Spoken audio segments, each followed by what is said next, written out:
Smokin Gunz podcast. Look at that. No music, no video, no intro. You're just getting us. You're getting us wild and Bam! Here woolly we and are. out there. We are the Smokin Gunz podcast. My name is Philip Higginbotham. I'm joined as always by Leo Yamas What's up, Smokin Gunz posse? and RC Woods, and we're going to be joined by a whole bunch of other people here in a minute because we are a podcast for the fans, done by the fans of pro football in San Antonio. That's all inclusive. That is the San Antonio Brahmas, who round out their season at 3-7, and we're going to talk lots about that here in the first hour. Against the DC Defenders, miss out on the playoffs just barely by a few feet. We also cover the San Antonio Gunslingers of the National Arena League, and we're going to talk about them in the second hour. They are 3-0. They are 2 games ahead of any other team in the entire league, and they just beat the 2-time back-to-back champions of the league, Albany, on the final play of the game. So we're going to talk about all that. But we're going to start where we tend to always start, and that's with Brahmas football. And you're not just going to be dealing with us, the three of us. We have our thoughts. We have our ideas. We're going to bring those in, but we wanted to gather some of our favorite fans and folks around the team. So I've got 3 already in the chamber for you, and we're going to have more checking in as we go. So I'm going to bring on first Director of Team Operations, Jose Jefferson. He is part of the Gunslingers organization. Brahmas. And he's joining us. The Brahmas organization joining us right now. Jose, how are you doing? Hey, Jose. I'm good. How are you guys doing?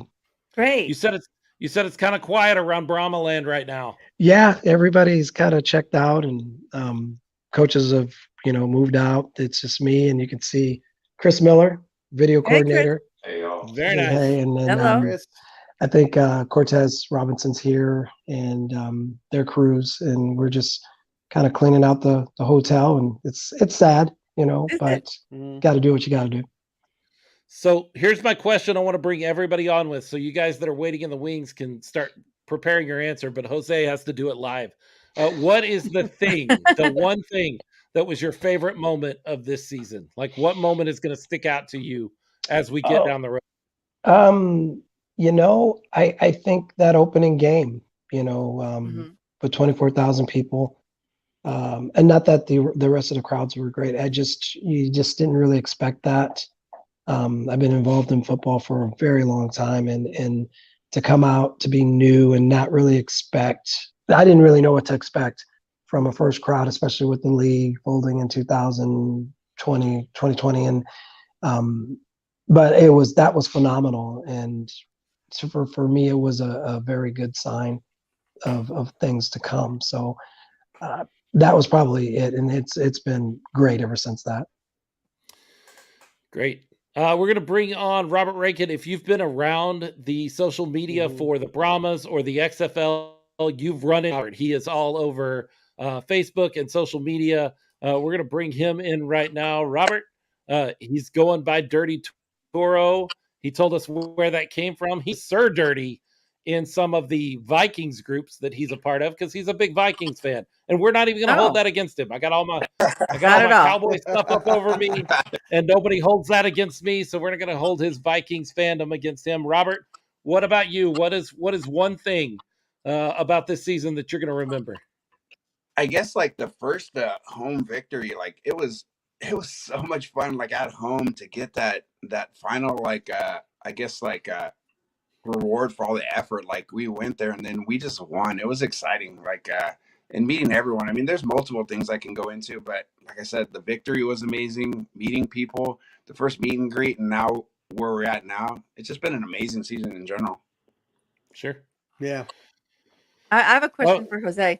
So I know you have 2 sons, right? And they went to prom. So I hope they had a good time. Everybody came home safe. Yes. But my question is, what words of advice do they give you when maybe we don't always get the win?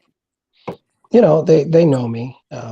They know I'm not going to quit. They know we're not going to quit. They just reminded me that they love me and to keep at it. So I mean, and they were like, they only came to one game, which we probably we should have won a lot of games. I mean, anytime you're losing by 3 points or 1 point, but very encouraging. And they just said, "Keep going, Dad." So that was encouraging and impressive by them, because they could see it. They weren't down. They just, they know how I am. I'm not a quitter, and I'm always going to fight. So no, it was good to hear it from them. Excellent. Good to hear. I'm going to pop one more. Actually, I got two more. Somebody else joining us right now, and that's exciting. I want to pop Steve. Steve Canto look at him. He's got his jersey on, for those of you that can't see or just listening. And he's holding up a Boston Breakers. That is not even a What? New Orleans Breakers.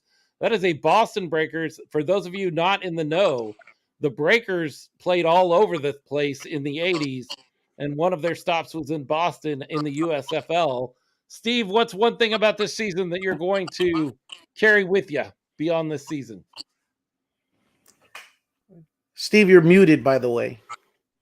Sorry about that. No quit in the team, the coaches, the organization, and majority of the fans who actually went to the games. Right. No quit. The attitude was always, we can win. Mm-hmm. I believe. I wish we could have just done a little bit more. Excellent. I got another one. I got more people checking in with us, and we love that. I want to bring in Rainey right now. You know her as the Brahma babe. And Hey, she welcome. is checking in with us. Lady, how about you? What is something that you'll carry with you past this season? Oh, the fandom and the love. Again, not being from Texas and living in Wimberley and traveling to the games, and I'll be honest, you guys don't get mad at me, but I don't really have an allegiance to any type of Texas team because, I have loyalties elsewhere. So for me, it was coming into a new place, finding a team here in Texas that I want to follow. I love following, and being accepted by all you guys and the players and the fellow fans, and just being embraced, because I truly love the sport of football, and getting to being, sometimes you as an outsider, you come into something like this and you guys know other, experience other teams together, you have that fandom. Sometimes it's not easy for an outsider. So, and especially somebody as shy as me. Please. So I think Definitely a wallflower. What? Definitely a wallflower. So it's definitely having that camaraderie, having that openness, appreciating fans regardless of what your allegiance and your loyalty to in other associations and leagues, whether NFL, MLB, NBA, whatever. It's all about the Brahmas. It's all about San Antonio. It's all about the now. And I really do appreciate that. And that means a lot to me. And again, I've said it before, being from Jacksonville, Florida, we're a large town, but it's a smaller market. So I see that rabidness about the fans here, and I love it. And I just hope it continues, because it's a big thing. If we snooze, we lose. And you guys have a great thing. We have a great thing here. And we gotta keep that. We gotta grab that bull by the horns and just keep it going. So I love the camaraderie and the fandom, and I'm just looking so much forward to all that it's offering. And I will say about Brahma, the Brahma babe, is that she's also in grad school working on her PhD. Oh no, that's my master's. Oh, your master's. Okay, that's coming next. And she, even with all of her studies, all of her tests, all of that, she still was able to come out to as many games as she could and participate and give it 110%. So thank you, Brahma babe, because that means a lot. It means a lot for women power, right? That we can do everything.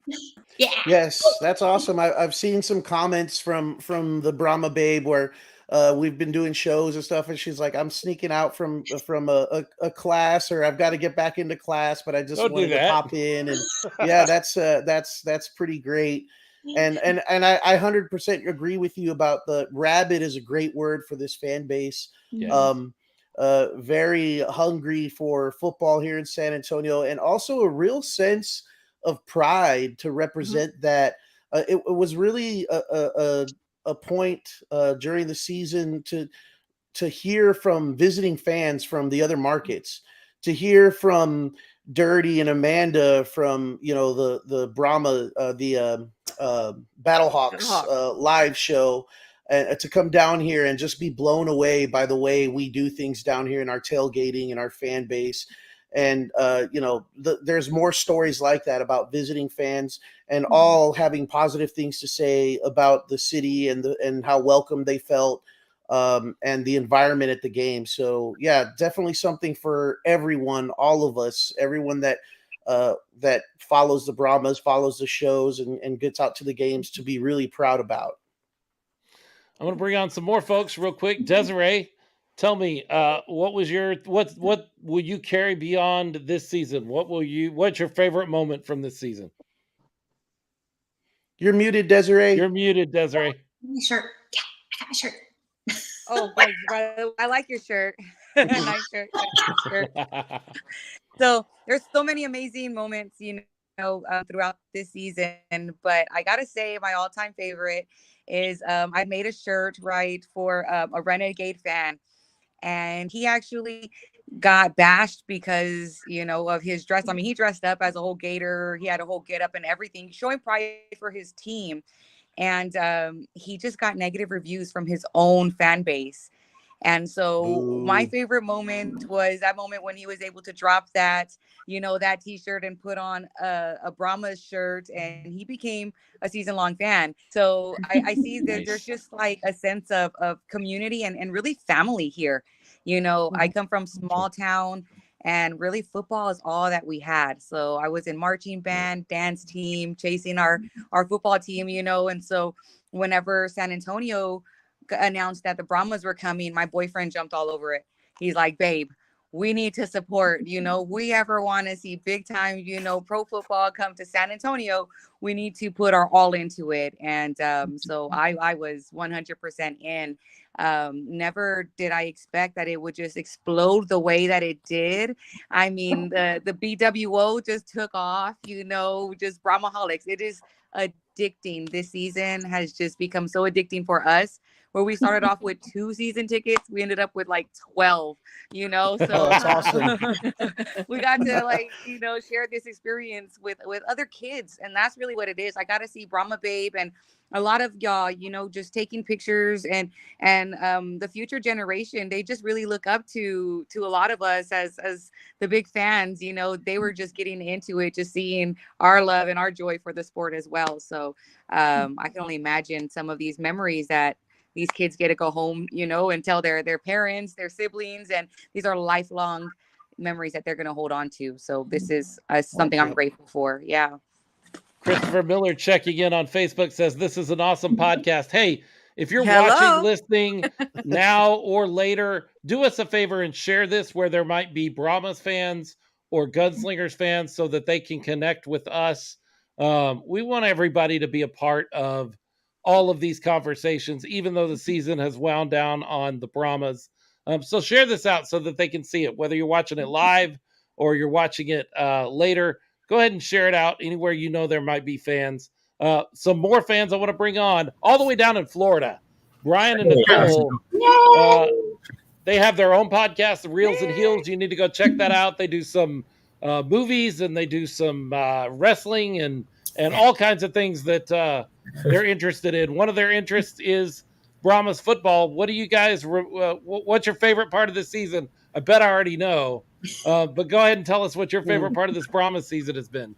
For me, it's been like the whole thing about the camaraderie of the community, the fans, the players, just this league in general. I'm a huge fan of the XFL. I love their model. I know there's other alternatives, but I love what the XFL is doing, especially reaching out to the communities. We're going to be moving to San Antonio. My wife's an 18-year educator, so she'll be teaching in the shirts area.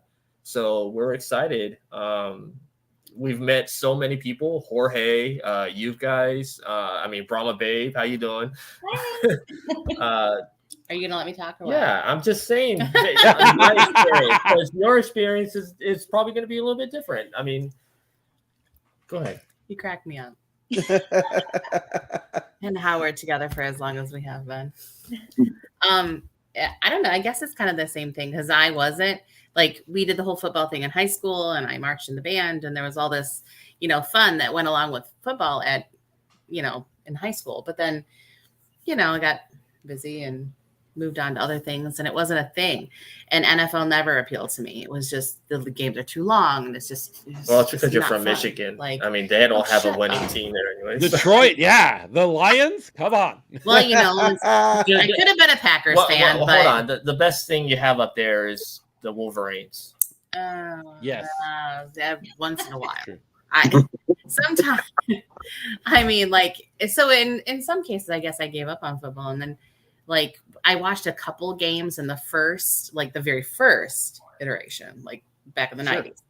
And then when 2020 hit, we were definitely Vipers fans. I'm like, I don't even remember what they are now. So we went to Tampa Bay games and we had a good time and we watched them. And then of course, you know, COVID cut it short, and I was like, man, you know, that was my type of football. Like, it's faster. It's a shorter game. I don't know, maybe it's not a shorter game, but it just felt faster and it just felt different. I mean, I don't know. There's a lot of rules. I don't know them all. And I swear to God, like, I'm like, hey, what does that mean? I'm always asking him, what does that mean? So I have my own like Dean Blandino officiating over here for me because I don't know.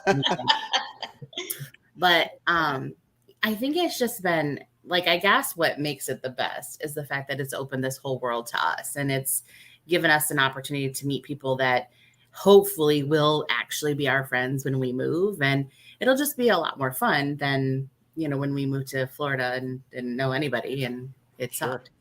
I mean, I don't know. Like, you know, it's just been fun. I mean, I will say this about the city in general. All right, we moved from Las Vegas to Florida 10 years ago. And the way that you guys treat us, we didn't have that when we moved to Florida. So this is something we love about San Antonio. It was just different. And I'm like, I'm waiting for, like, oh God, I know this is going to sound terrible, guys. I'm sorry. But it kind of feels like we're waiting for the other shoe to drop and be like, oh, they're here now. So, ew. That to be the thing. And I'm like, I hope it won't be. But, you know, we come from, we just don't come from that place, like where people are truly nice. Genuine. We're looking forward to hanging out with you guys when you get down here for sure. For sure. We got a beer ready. Yeah. A Brahma beer. A Brahma beer ready. God. Oh, so let me tell you this just really quick. So I waited and saved my Brahma beer that Jay sent, like waited. And I was like, well, shoot, I should have drank it during the game because maybe it would have been easier to swallow the loose. But the beer was so good. It was like, I'm done with like, okay, I don't like Corona to begin with, and shoot me for that. I'm sorry, but it's yucky. And so I was Bud Light girl, and I'm like, well, I'm not a Bud Light girl. I'm a Alamo beer fan, like for sure. Yeah. But. So Jose, since we have you here with us, I have another question in relation to everything that we're hearing here. I don't know if you remember when we first had you on the show at the beginning of the season. I think I asked you, do the Brahma players have any idea what they're getting into? Do they know what to expect from the fan base here? And you said no, that they had no idea that they were about to get shocked, just like everybody else. Now that the season is behind us and we saw, you know, moments like Beasley jumping into the stands, you know, players coming over to Jorge for the sombrero, we had the chains, you know, all that fan interaction just during the game. They really seemed to feed off of that crowd. Tell us what the feedback from the players was about the fan base or what their reactions were to that as they kind of grew throughout the season with the San Antonio Brahma fans. They love it. I mean, it was amazing. It's you know, I've been blessed to be in two places. I mean, I'm from Nebraska, so I've seen the fan base there, and obviously I live in Wisconsin, so you see the Badgers and the Packers there, and it was so similar. And those guys, they work so hard and wanted to bring, you know, more wins and championship there, and for the fans to embrace them and Drew talked about, jumping into the crowd and wearing a sombrero. Jordan, Jay Will talks about the interceptions, and it's just amazing. And I really don't think they've expected that. I mean, and they played, a lot of those guys play big time college football, and I don't think they've experienced anything what they have at the Alamo Dome. So it's just was amazing. I mean, when I'm getting distracted from the game, because I mean, obviously those guys make interceptions or we get a touchdown, and there's still things left to do. I mean, even you see Coach Ward running down and jumping and being excited. And it's like, hey, we got to play still. So no, I mean, and not trying to speak for anybody else, but it was just amazing to watch, and I enjoyed it every second of it. Very cool. So we've got Brahma Bade had a question. We've got 10 people here on the feed all at the same time. So this is liable to get a little messy as we talk. We'll do the best we can to get everybody in, but we do need to talk about the game. But Randy, you had something about the engagement, just the fan engagement and the way that has gone.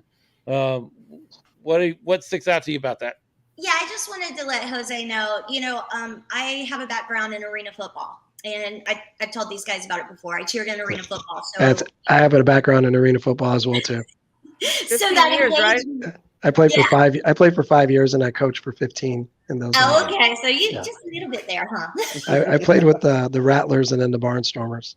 Oh, okay. I was with I was arena 2 with the Jacksonville Tomcats. I was arena 2 with Lincoln, the Lincoln Lightning. Okay. Yeah. So, oh yeah. So I mean, that's what I really truly enjoy, because we've got that, like you said, we've got these players that have come out of college, we've got players that have played NFL, but those guys have been so great to us as a fan base, and I love it because they're taking that interaction and that engagement that I love so much about arena football, and they don't forget that. And it's truly, I've read on some of the boards, people are like, well, they lost and they shouldn't be going up smiling to the fans.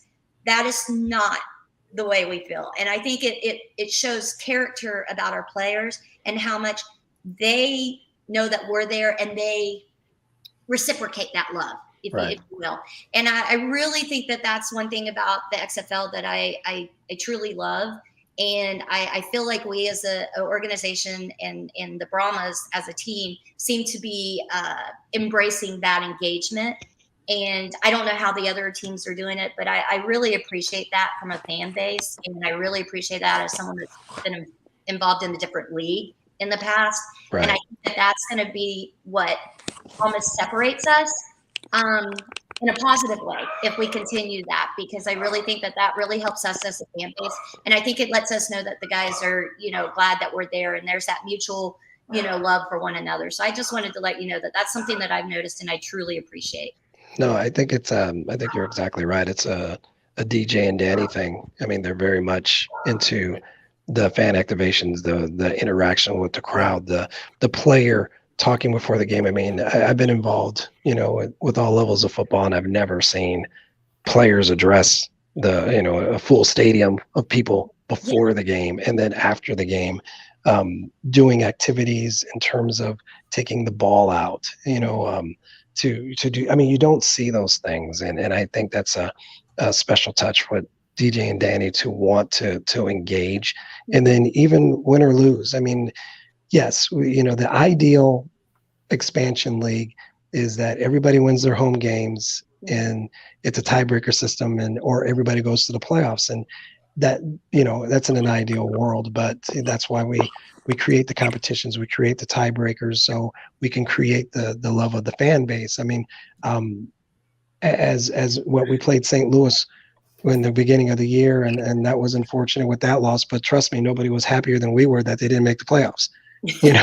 So we have our internal rivals as well too, and that just creates more fandom for the league, and hopefully if you get enough fandom, it doesn't do what the prior 2 leagues does and goes away, and that's what they created with it. So we embrace it, fans embrace it, and I truly believe in the model. I truly believe in what they're doing. I truly am bought in. And just like you, I was a player in the AFL in the early 90s, I was a coach in the late 90s into 2000s, and it was fun. But they like I said, they fell short, obviously, due to funding and things of that nature. And it's a different style of game, but outdoor football always sells if you have great players, great coaches, and great fans. And that's what I feel we have. So let's talk a little bit about the game itself on Saturday. I got to tell you guys, and y'all hop in as you can. We may talk over each other a little bit. We got a lot of people on. That's okay. We're all fans, but I'll be real honest with you. When it is 19-3, and we're within the 2-minute warning, and DC is driving again, there was a part of me that just in my football brain goes, this might be bad. This might get bad. They're moving down the field. They're getting close to the red zone. And sure enough, Jordan Williams pops up out of nowhere, grabs the ball, returns it close to midfield. That swing right there at the end of the first half really convinced me that there was a possibility here that we could make this happen. Up until that point, my heart was hopeful, but my football brain is going, this is getting more and more out of hand.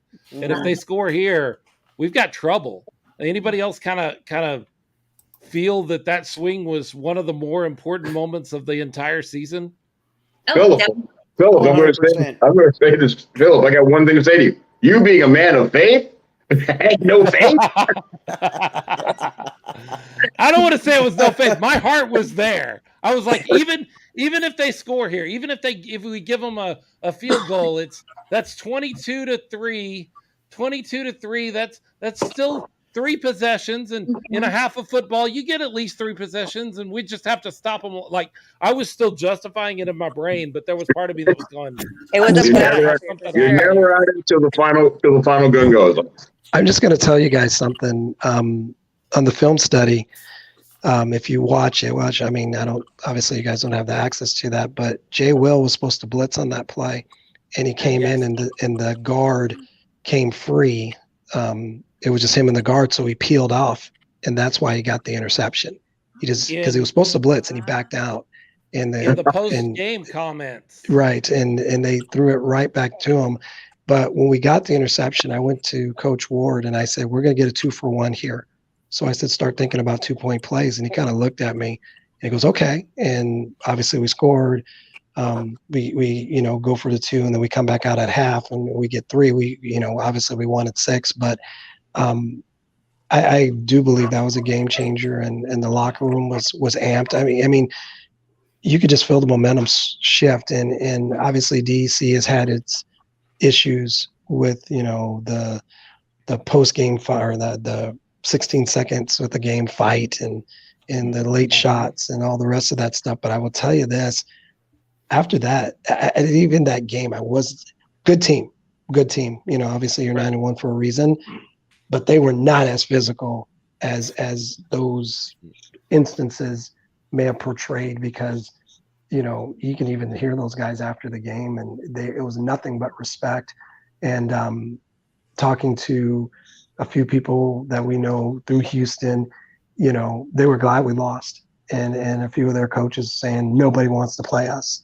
Right. And that was, and I don't think there was blowing smoke as much as they're seeing it happen in front of them.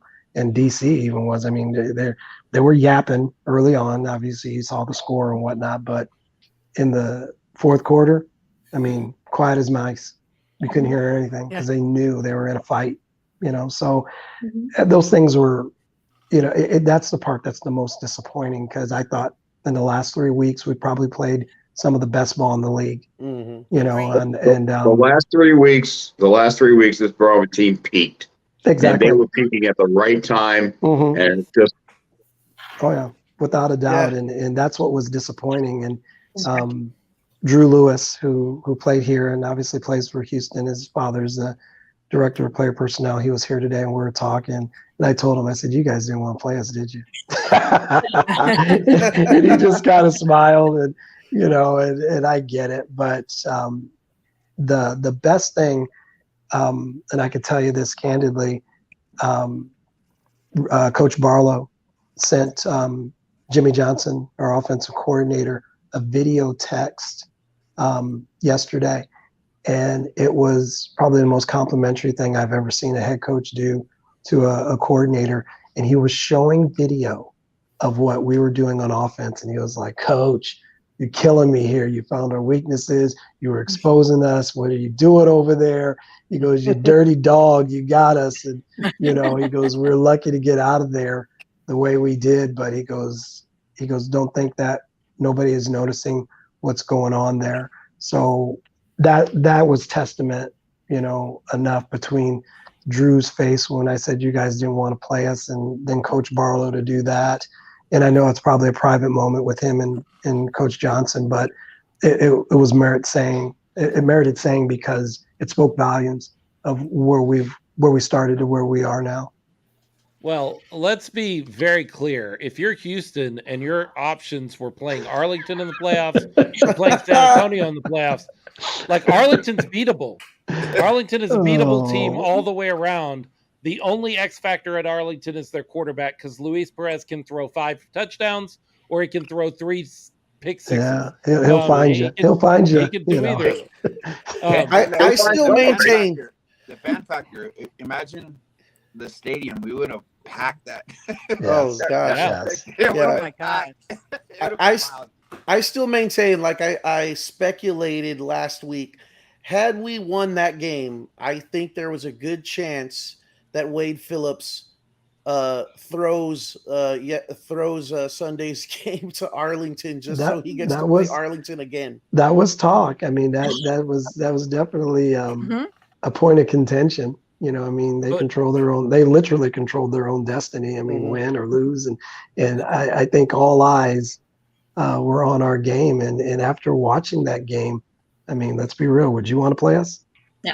Probably not. I mean, and not that Arlington's terrible, but Arlington's a different team than we are. I mean, and I remember hearing Coach saying it, that, we're the most dangerous people on earth right now because we have nothing to lose. Mm-hmm. And it showed. I mean, we left everything on the field, and John Parker Romo, bless his heart, and he just shot one right. And I still love him. He's still best kicker in the league. Oh, yeah. And Always. He should have never been in that position in the first place. Yeah. Can I say something real quick? When it comes down to that kick, and that kick, and that's where I wanted to go next. So we all have thoughts on that last kick. But let me get us started by saying, look, even knowing what I know, and I think I put this on Facebook somewhere, even knowing what I know now, if you said the season is going to ride on a 53-yard field goal by John Parker Romo, are you okay with that? 10 times out of 10, I would say yes, and I would not hesitate. I am completely okay with the way that it all came down. He was the MVP of the team all season long. Agreed. And he had his opportunity, and I don't hold it against him. No kicker is perfect.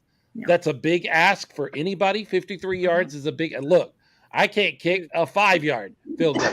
So a 53-yard field goal, I'm not going to hold against him. I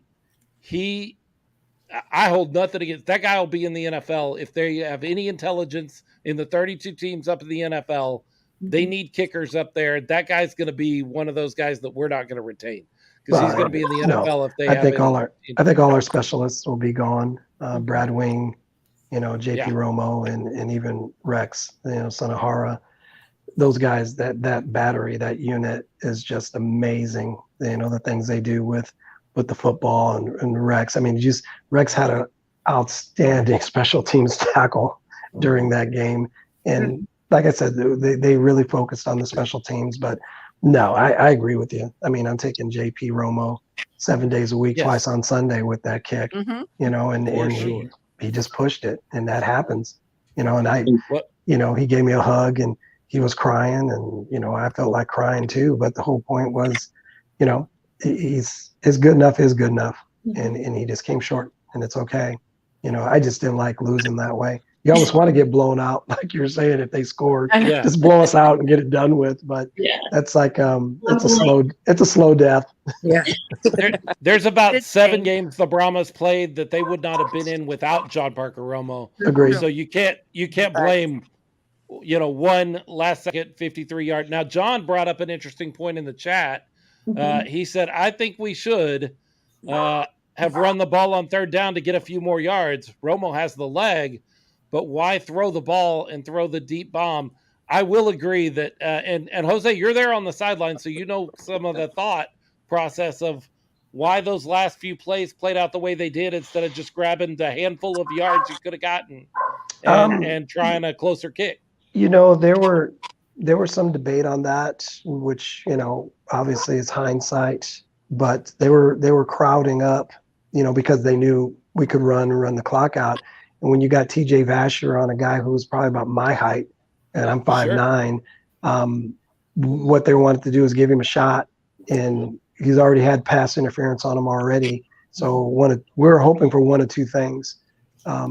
For TJ to catch the ball, get out of bounds, or get the pass interference and then get the whole chunk of yards and then put the thing down and win the game.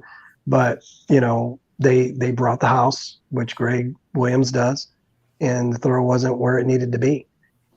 So, no, I agree. I mean, I think that's one thing to do, just to kind of run it. But when they're bringing a blitz, you can't block 6 or 7 with 5.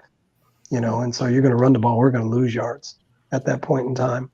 So it's easy to go back and question those things. I mean, which is not I'm not on anybody with that. You're always going to question, but when you're looking at a 5'9" DB who already got a PI that put us in a great position to score again, I mean, it's definitely on the table. But I think JP nailed a 62-yarder in warmups. So I mean, I don't think the distance was as much a question as, Wow. let's try to get 6. And like I said, it was the throw that wasn't there, not for anything on Jack. I mean, 7 people are coming at you. You got to get it off quick. Yeah. So. Oh, yeah.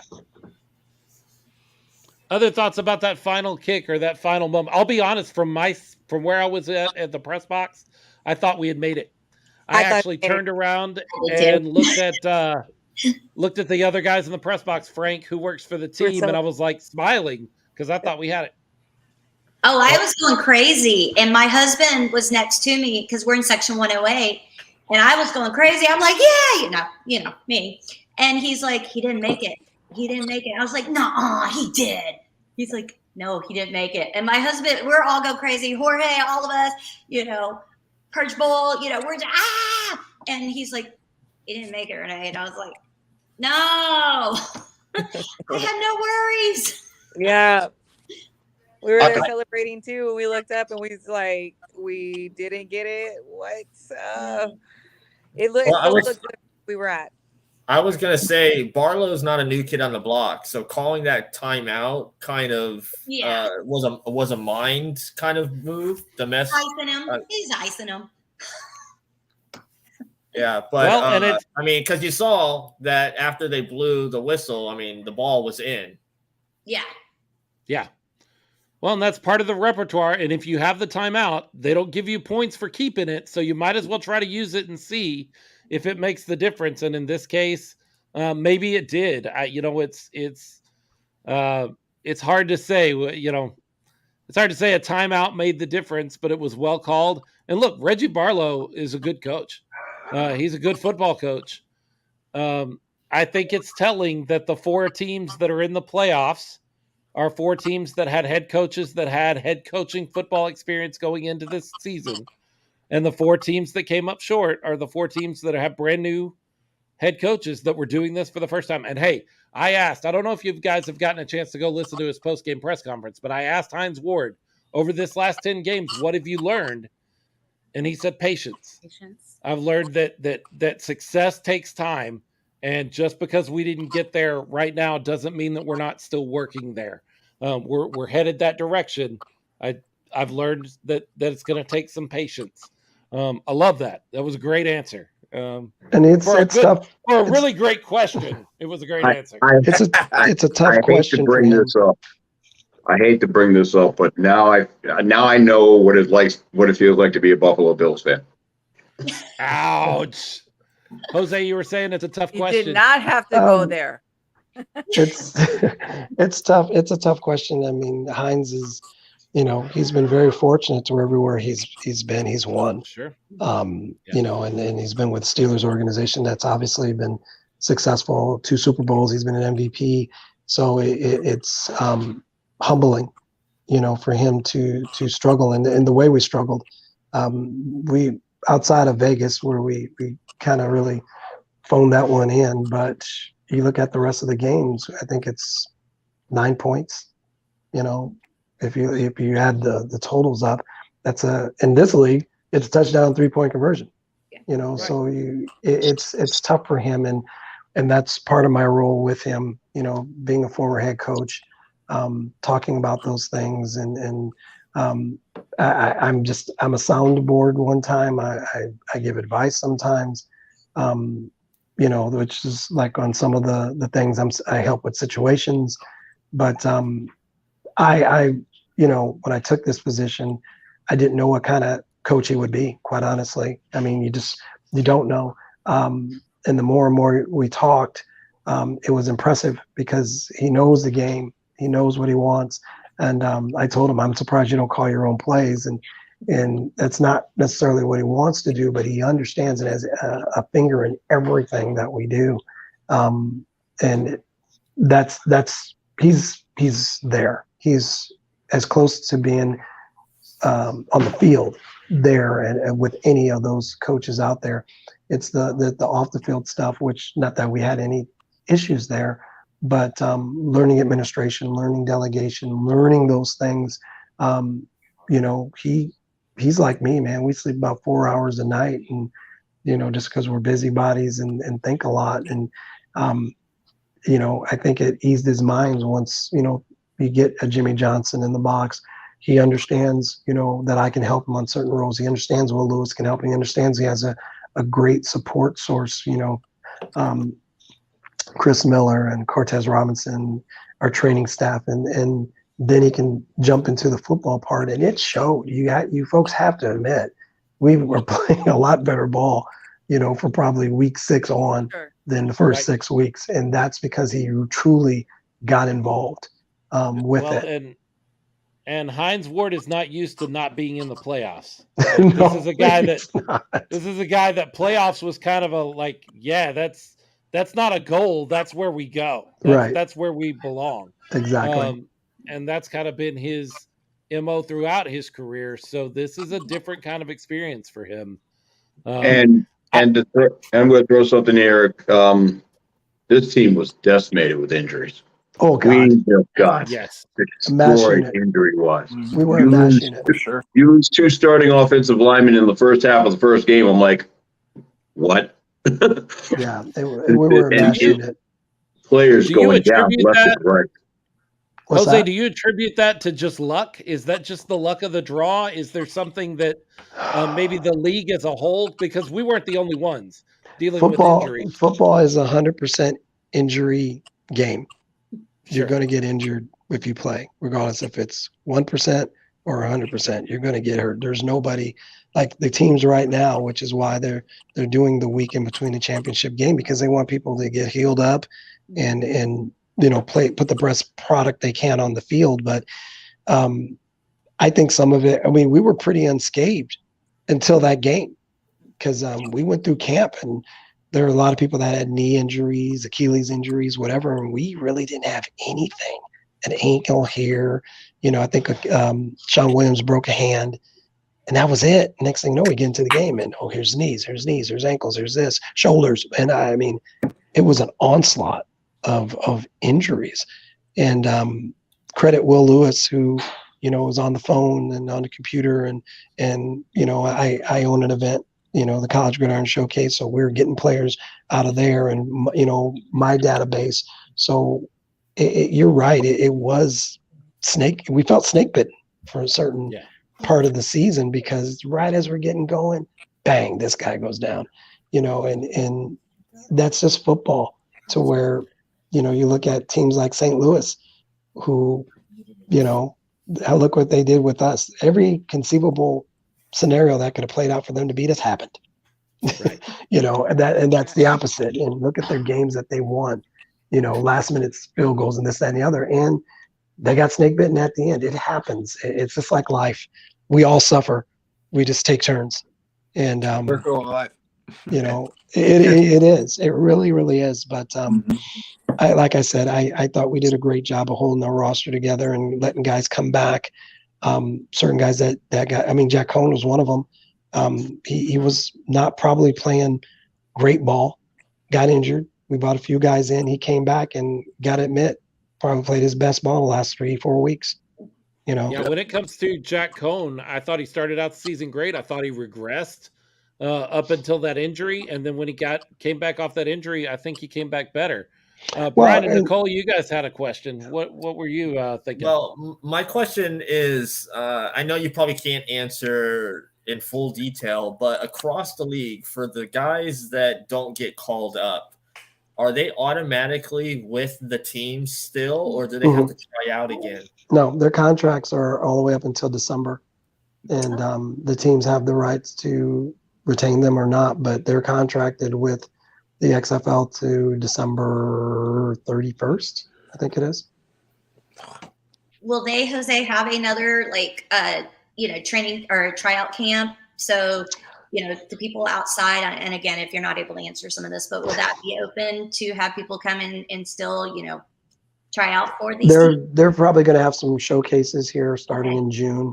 They're not, the dates aren't final, the places aren't final as of yet, but yes, they want to engage fans. And I think they're going to be in the cities, the actual cities of the teams, so fans can come out. That would be great. But they, like I said, I still think there's a bunch of talent out there, and it was put together so late that, we didn't really get a lot of time to do probably what they wanted to with them, but absolutely, those are coming up. Hey, Jose, got a question for you. Go ahead. I was just gonna say, Jose, do you think like the fans' favorite podcast could get a little bit more access next season? I'm just saying. You beat me up with that all the time, and I have to constantly remind you. I just do not have. At least I'm consistent. Am I consistent or not? Every week you are. I just feel bad. Because I don't have control over that. So I will. Jose's done a lot for us, as has the media relations team there for the Brahmas. We had Coach Ward on before the season even started. I really want to try, Jose. You can maybe help me with this. I'd love to try to see if he's available next week when we record, so that we can wrap up Brahma's season and maybe have a few minutes with him. We talked before the season started. We'd love to talk to him again one more time as the season ends and see. Yeah, like I said, he called me today. I have some items on my list for him to do, and I will pass that to him. Awesome. We appreciate that. Steve, what were you going to say? With all the stuff that's been happening in the XFL this season, I'm looking at Seattle and I'm saying to myself, what in the world are they doing with an NFL team playing in the XFL? It's, you get who you get, I suppose. But I don't know. Like I said, I wish we had an opportunity for some of the players that they have.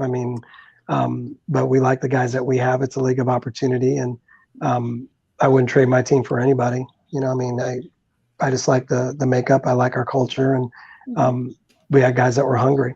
And sometimes when you get those NFL guys, they aren't as hungry. They just aren't, because they don't need it.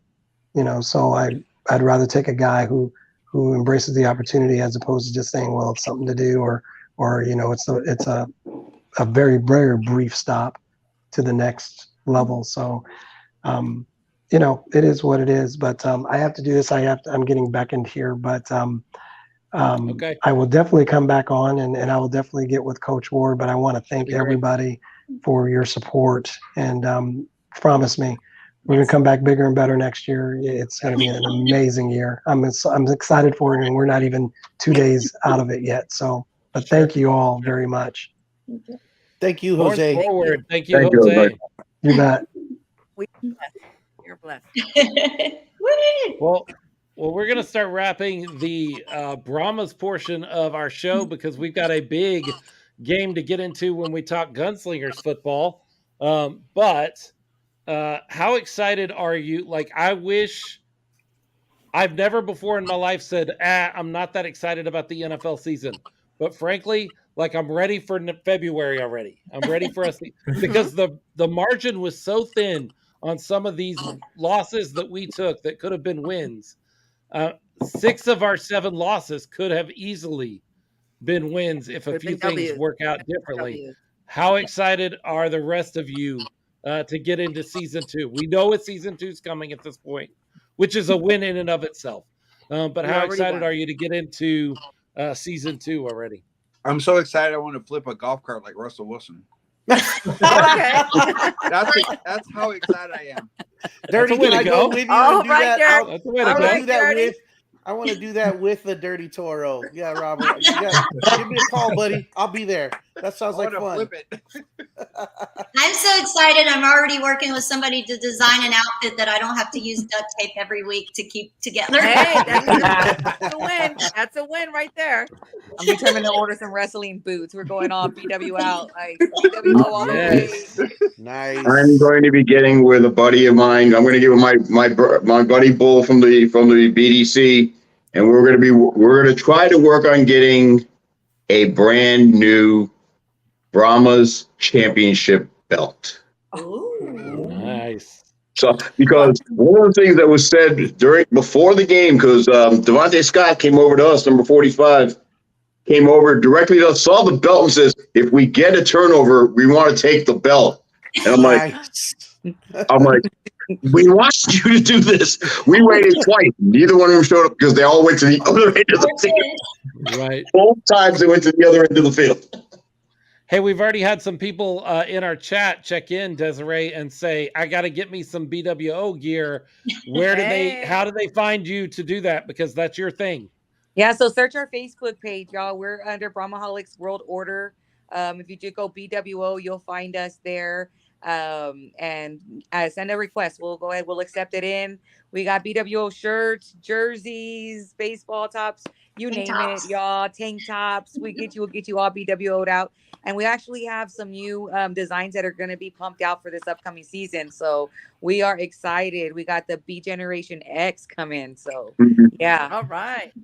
We're very excited about next season, but this season in the XFL, even though it's over for us, it's not over.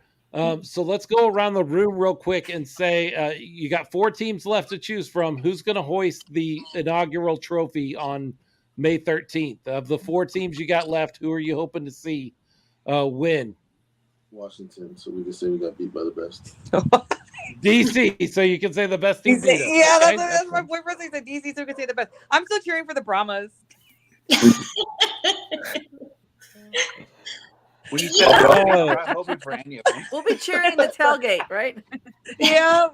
Go watch out. It's going to be Danucci. Danucci's going to hold that trophy. It is going to be Danucci. He's going to be stupid. He's going to be a fan. I hate to agree with everyone, but yeah.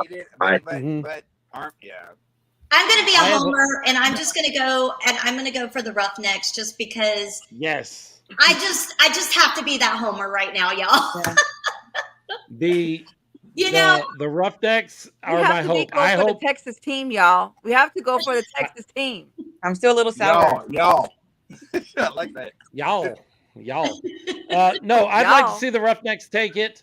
They're the closest team to us. They're closest to me, actually, because I live down here in Palacios.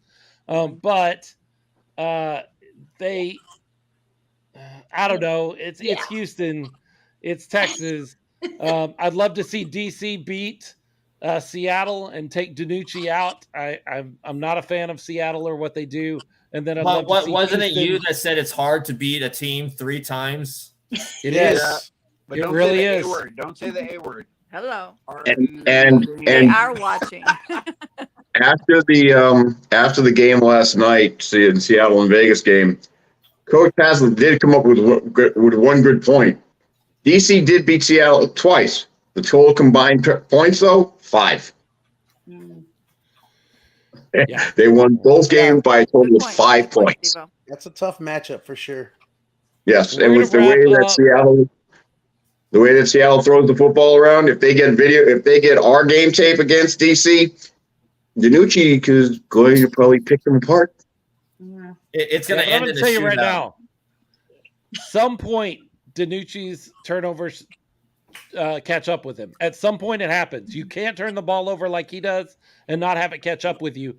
And it would have been better to have happened in the regular season because now he's got playoffs. And if it catches up with you in the playoffs, you're done.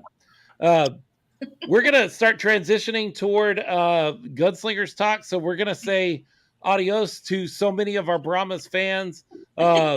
Rainey, Brahmas babe, how we've enjoyed having you and getting to know you. You were one of those folks that stuck out from the very beginning of this whole thing in that first game.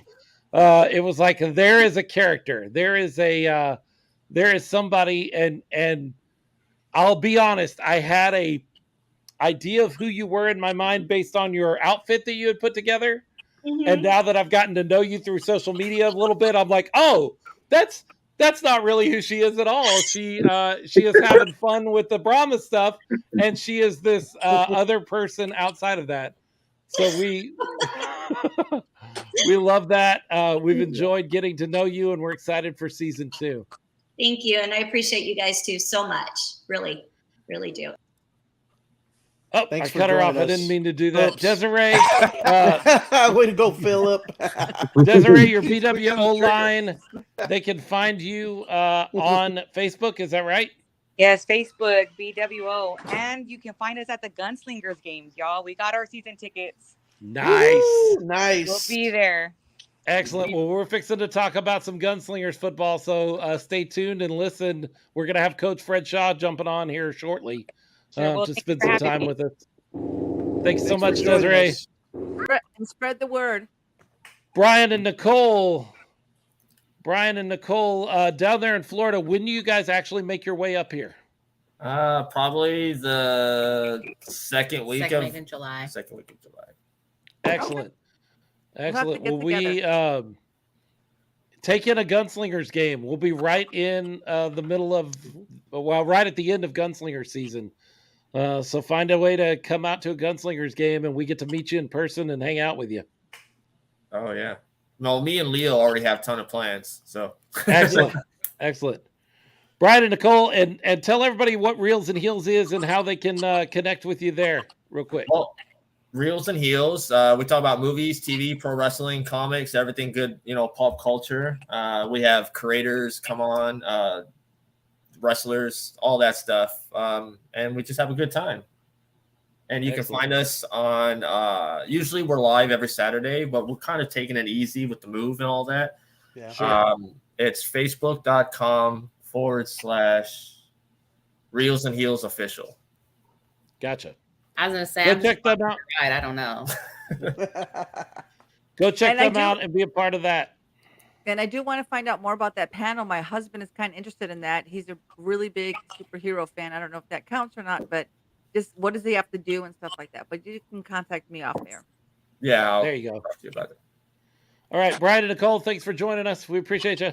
All right. God, quick on the trigger. You are quick. Learn your lesson, folks. Learn your no. Steve has been with us since the very first event that we all went to as a podcast at the Commanders, and he's been with San Antonio football longer than we have. The Talons and all the way back. Steve, let me mention that you're wearing your brand new jersey that came in today. You like that? Look, it actually looks pretty decent. Couldn't get the 23, but I ended up getting the 54. DJ, you got DJ's jersey. I got DJ's jersey. It actually looks pretty good. It feels real good. And for a heavy set guy like me, it stretches out. So I'm like, hey, I can deal with this for a 3X. Well, we completed a season of professional football in San Antonio. How does that feel?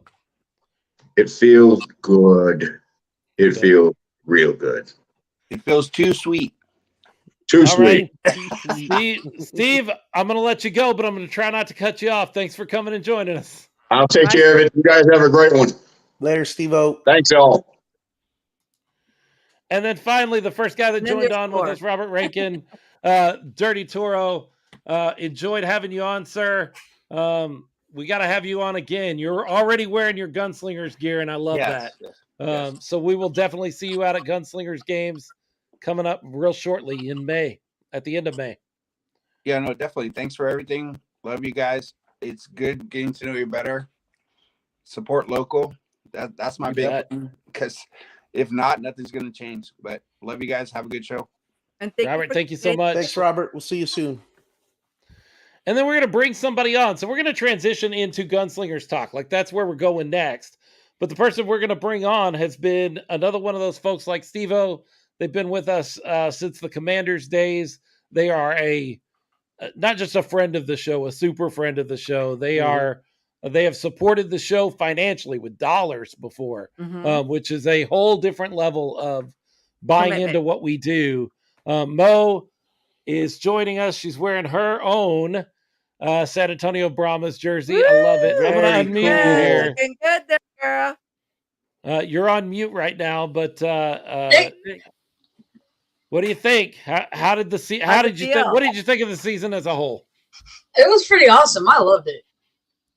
Yeah, it was fun, right? It was great. Up until that last kick. Right. Right. Well, yeah, but I mean, that was an awesome game. And we were pretty loud for, the amount of people that we had in that dome. Yeah. I listened to the highlights on that. We were pretty loud. Yeah, we were for only being, what was it, 12,000?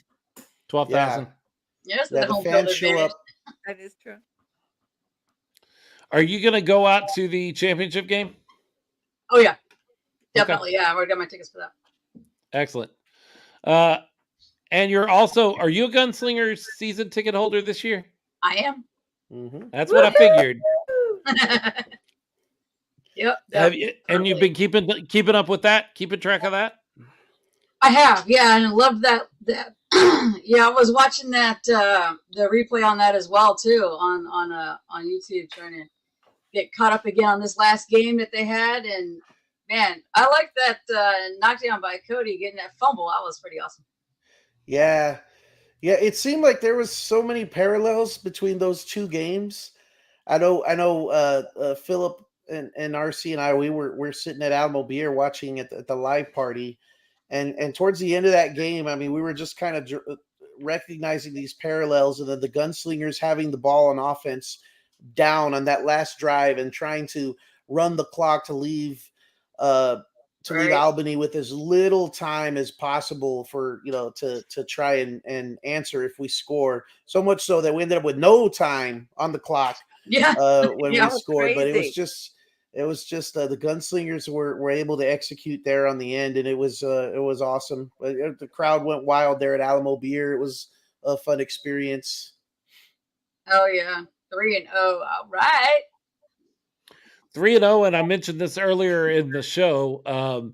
We have a 2-game lead on the entire league. Wow, that's awesome. After 3 games, because the next closest team to us is Jacksonville at 2-1. But even if we lost a game and they won, and so we were both 3-1, we would still hold the tiebreaker over them because we beat them head to head. So right now we have at least a 2-game lead on anybody in the league after 3 games. Like, we're already putting some distance out there, and that's huge. Nice. That's a great way to start the season off. I'll be honest with you. At the beginning of the season, I looked at the schedule. Carolina, who was in the championship game, Jacksonville, that is always tough on the road in Jacksonville, and at Albany. I looked at those 3 games, and I'm like, man, I hope we can go 2-1 at least. I don't want to think about like 1-2 or having a rough start to the season. At my fan heart said, let's go 3-0. But at no point did my football heart say, or my football mind go, yeah, that's what's going to happen. I tempered those expectations a little bit. To be 3-0 is one thing. To be 3-0 in the stretch that we've just gone as a team. Oh, we've got somebody checking in and watching and making sure they give you a shout out. Your favorite player, Cody Brooks. That's right. Thank you, Mo. And he also says they wanted us at 0-3. We had different plans. You sure did. That's right. Yeah, that's what I was gonna say. So Philip, and I was guilty of this too. We're looking at that schedule, and we're seeing it in the eyes of a fan, and we're looking at the grinder of those first few games, and we're Yeah. going, if we end up 2-1, or you know uh, we'll be happy with that. 3-1, getting one loss in there somewhere, it's okay. But we know from talking to Coach Shaw, who'll join us here in a bit, and from talking to the players, they looked at that schedule and they didn't look anywhere past that first game. Nope. And then when they That's got right, that 1-0. behind them, then they didn't look anywhere past that next game. For them, it's 1-0 Yep, every week, week. Every time. Yep. And with that mentality, that's why they're. I truly, honestly believe that's why they're where they're at right now at 3-0. Is that mentality of a game by game basis, all business. They're not worried about standings. They're not worried about what other people are saying or thinking. And then after the fact, they're reminding some of the doubters, which we've seen on some social media, which I think is kind of cool. Yeah, it is. Yeah, so our Yeah, that's the friends focus you wanna inside have. the yeah, I'm our sorry, friends go at ahead. our friends at Inside the Walls podcast put out preseason power ranks, and Jim, Zach, and Mason Espinoza, all part of those rankings, all put the Gunslingers right in the middle of the pack at number 4. 3 teams above us, 3 teams below us, right in the middle at number 4. Both Cody Brooks and Coach Fred Shaw today made sure they pulled that back out, sent it back out into social media and said, keep that energy. That's what you said. Don't forget, that's what you said about us. Now we're 3-0, and you're going to be talking about how great we are. But let's not forget, you weren't bought in at the beginning of this whole thing. Keep that energy you had where we were just the middle of the pack. Mm-hmm. So I Mo, love I it. have a question. So, what can we do as a podcast? Because I still get from people, oh, I didn't even know San Antonio had arena football. What could we do better as a podcast so we can get the word out? I don't know. You guys are doing an awesome job. I'm not sure what more you can be doing because you talk about it all the time. You put it out there on multiple platforms. When it comes in, I share it out. I tell people about it. You tell people about it. So honestly, I'm not sure what more you can do than what you're doing. And thank you for those Thank shares, you. by the way. We Yes, because appreciate those it. help tremendously. That's what we need our followers and fans to do is share. Get And get the word out. help get that word out for sure. And I don't know if Yeah. you heard on the previous segment when we were talking to Jose Jefferson, who's the director of operations for the Brahmas. He actually played 5 years in arena football and was a coach for 15. So he Oh, has wow. a love for arena football. Awesome. A lot of the San Antonio front office that I've talked to started out in arena football. John Navarez, I think I said his name right. He's an arena football guy. Jose Jefferson. A lot of those guys have roots in arena football and are kind of excited. Jose, today as we were, RC and him were chatting back and forth, he's like, man, the Gunslingers have looked great this year. He's watching. Like, they're watching. They are. They're connected to the Gunslingers. Just it's in the same town, and so they're going to look and see what's going on. And I know John has already talked about making it out to some Gunslingers games when they make it back around. It's great to see that connection formed and built between the Brahmas and the Gunslingers because it's all pro football in San Antonio, Yep. and that's what we're all about. Yep. Supporting our local teams. Yep. So Mo, what are you mostly? What was your favorite part? Did I ask you about your favorite part of Brahma season? No, I don't believe so. What was your favorite part of Brahma season? Just action packed. I mean, just I don't know if I really have like a favorite part of that season. It's just being able to go to every single game and just enjoying their product on the field is just amazing. Sure. Yeah, I think there's a lot to be said for being able to attend the games, the affordability of the tickets. Sure. Where, you have people traveling, and that's why San Antonio traveled so well, I think, to, Arlington and Houston, because the games are actually affordable, where on, a blue-collar budget, you could still get out there and see these games. And a lot of people weren't restricted to just the 5 home games, some saw 6, 7, 8. I don't know if others saw 9 or 10, but it's just awesome that the average day person is, as long as they can get the travel arrangements done, that you're able to do that and enjoy so much football.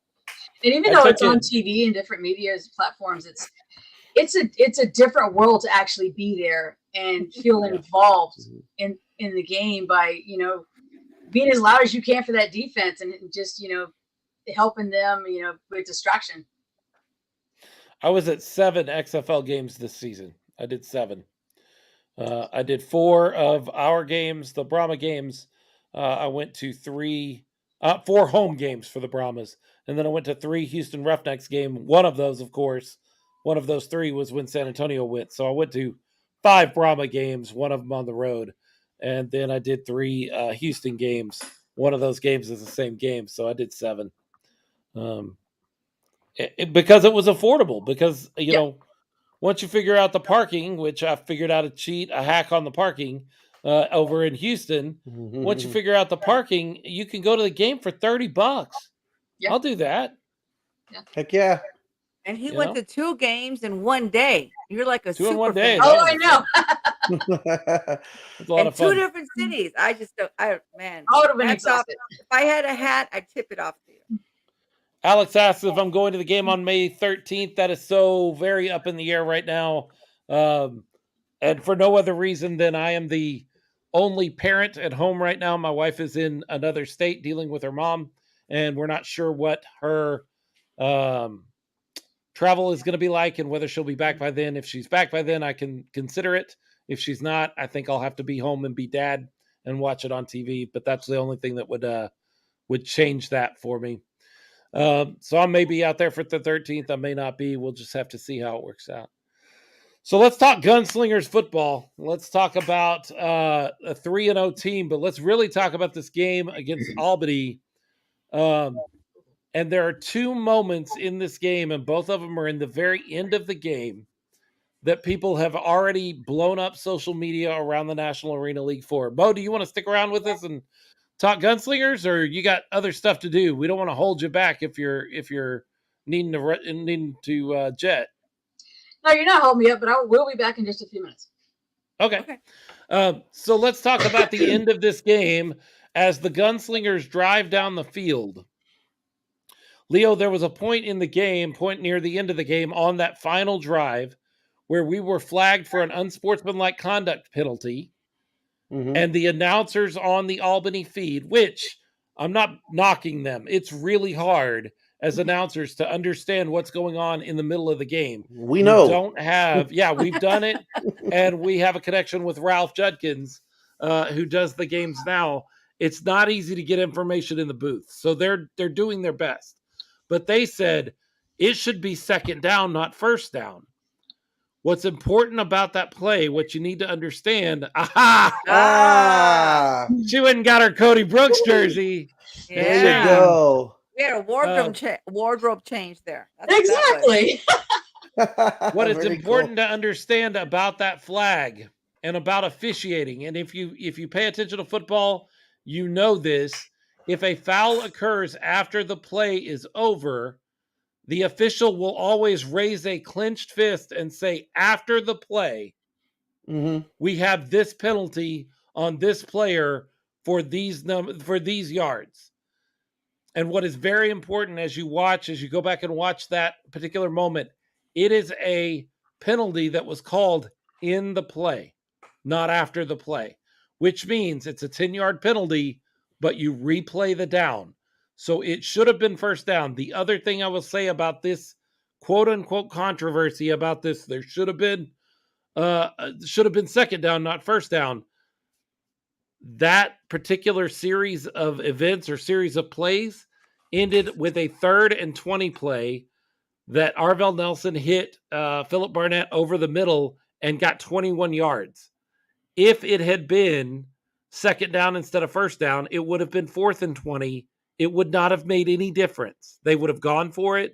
They would have most likely run the same play, and we would have had the same sort of, so it didn't matter. So everybody, and look, Albany fans are crying. Albany fans are crying over this game right now. Should be correct. And they're not used to losing. This is only the second time they've lost in Albany. Did you know that, Leo? I did not. I did not. So that's This is interesting. I understand why they're crying, and I understand the controversy. And it was a bit confusing at the time, but you're right. We talked about that. It wasn't a after the play penalty. It was during No. the play. But yeah, I was not aware that this was only their second home loss in 2 seasons. So that makes that win even more And I will be special. honest with you. If it is an in the play penalty, go back and watch it.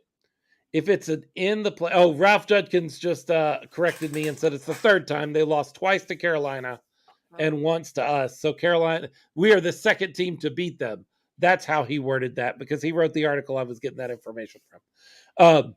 The other thing I will say about this particular penalty is, if it is in the play penalty, I don't think it's a penalty, because it's our offensive lineman and he is blocking a defensive lineman trying to get over to Arvell Nelson, and he's just playing. He's blocking this guy off.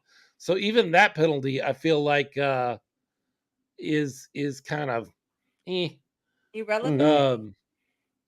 Not irrelevant. But the second issue. I'm sorry, Leo, did you have something else on that? No, go ahead. I know where you're going, and I want to go there more. So the second issue is on the kind of penultimate play, the penultimate series of downs. There is a play where Arvell Nelson throws the ball up. Our receiver, who I believe was Barnett. I think it was Barnett. Yes, I believe so. Might have been Kali Rashad. It could have been Philip Barnett. Gets his hands on the ball, but he is pulled down. The ball comes out of his hands and winds up in the hands of Shorts, who is the guy that plays for Albany. And it is called an interception on the field. Right. And that would be the end of the game. Like that would have been the end of the game. The thinking there is the wall is live. Yes. And I don't think there was a view that ever confirmed the ball touched the ground. So if the ball is in the mass of bodies and the wall, between the wall and the bodies, then you think whoever comes out with that ball in their hands, then that's possession. So that interception ends the game for the Gunslingers. Albany wins the game if that interception is upheld. Yeah. They review it because it's a turnover. And here's the important thing you have to understand. I didn't understand this. I had to go back and look at this. On a review, one of the things that the officials in the National Arena League are told to look at on any play they review is defensive jack out of the box or illegal defense. You have two linebackers. You have a MAC linebacker and you have a jack linebacker.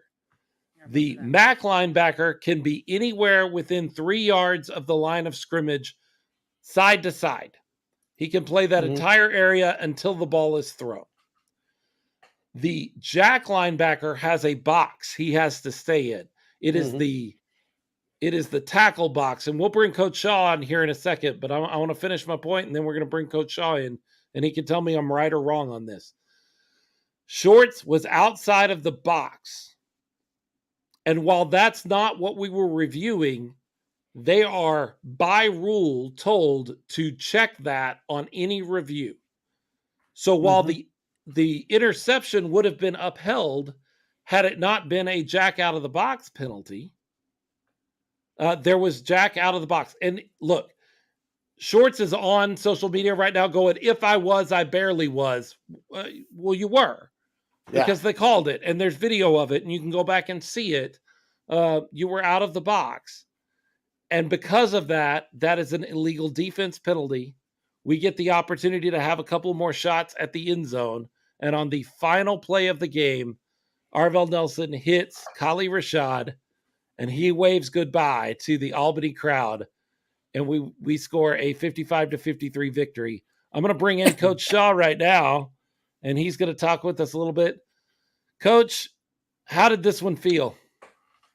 It felt great, man. Honestly, it was just a blessing, to be in that environment in Albany and, pull out that victory the way we pulled it out. It was amazing. What were your thoughts on this interception that gets overturned on a jack out of the box play? Is that something you as a coach have to be careful about when you're setting up defenses, making sure you let your linebackers know where they have to be before Yeah, that those ball is guys. thrown? Yes, those guys are aware of the rules. They know they can't be more than 5 yards outside the box, and he was outside the box the whole night. That was just one that they actually caught. I brought it up to their attention, and they wasn't going to review it until we brought it up to them, and they brought it up. We brought it up, and they went under the booth and they made the correct call. Yeah, so and that makes a lot of sense to me when you put it in that kind of perspective. And by the way, congratulations, Coach Saw 3-0. Congratulations on a great win up there in Albany with the everything stacked against you guys. But if a defense is illegal from the get-go, then anything that produces, if it's a turnover or whatever, automatically becomes null, right? It's not, it doesn't count because the defense was illegal from the start. So some people are questioning why that became under review when what they thought was being reviewed was the interception, but the interception never happens because the defense is not legal. So Right. that would make sense. Right. It was just a legal defense. These guys know Mhm. the rules. It's just it stings a little bit, when you thought you had the victory and Sure. and then it turns around and then you lose. That stings, man. It hurts. And anything to go off and say, hey, we only lost because of this or that.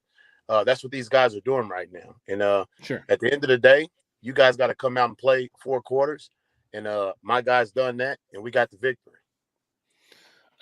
Coach Shaw, I think I mentioned this last week.